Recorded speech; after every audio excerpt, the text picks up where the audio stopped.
परंपरा और अपनापन। अरे सुबह से ही भागदौड़ कर रही हो, पहले चाय पी लो फिर कुछ करना। ये कहते हुए मैंने अपनी बेटी पम्मी को अपने पास बिठा लिया। चाय का कप अपने हाथ में लेते हुए पम्मी ने कहा, अम्मा, गांव की लगभग सभी औरतें आ गई है, क्या मैं मुंह दिखाई रश्म के लिए भाभी को ले आऊं?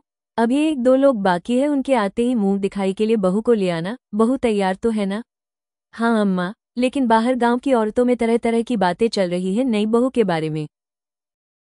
ये तो होना ही था, अमेरिका में पड़ी बड़ी भारतीय लड़की जब इस गांव की बहू बनकर आई है तो 100 तरह की बातें बनेगी ही, लेकिन मुझे लोगों की बातें सुनकर अपना मन खराब नहीं करना।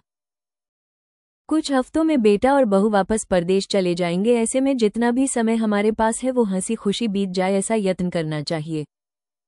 अम्मा, नई बहू से तुम खुश तो हो ना? मैं बहुत खुश हूँ पम्मी। नई बहू पराये देश में रहते हुए भी भारतीय सभ्यता संस्कृति से जुड़ी हुई है, ये बहुत बड़ी बात है। घर के सभी सदस्यों का कितना आदर करती है, उसे देखकर लगता ही नहीं कि इतने दूर देश से आई है।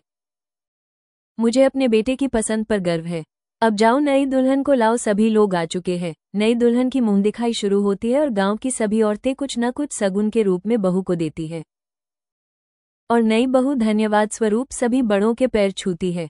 मैं भी सभी के समक्ष बहू को मुंह दिखाई में अपने खानदान का पुश्तैनी कंगन देती हूँ।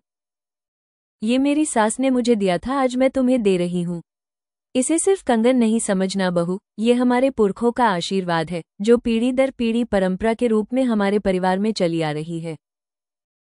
नई बहू उठकर मेरे पैर छूती है और फिर पम्मी के पास जाकर उसे एक कंगन पहनाते हुए कहती है, दीदी, अगर ये कंगन हमारे पुरखों का आशीर्वाद है तो उनका आशीर्वाद हम दोनों को मिलना चाहिए, इसलिए यह एक कंगन हमेशा आपके पास रहेगा और दूसरा मेरे पास। ये सुनते ही पम्मी ने नई बहू को गले से लगा लिया। परंपरा सिर्फ चीजें नहीं होती, वो एहसास होती हैं जो पीढ़ियों को जोड़ती हैं। अगर नई बहू की ये बात आपके दिल तक पहुंची हो तो इस वीडियो को लाइक जरूर करें। कमेंट में बताइए क्या आपने भी ऐसी कोई परंपरा निभाई है, और ऐसी ही सच्ची भावुक कहानियों के लिए सनडल्स को सब्सक्राइब करना मत भूलिए।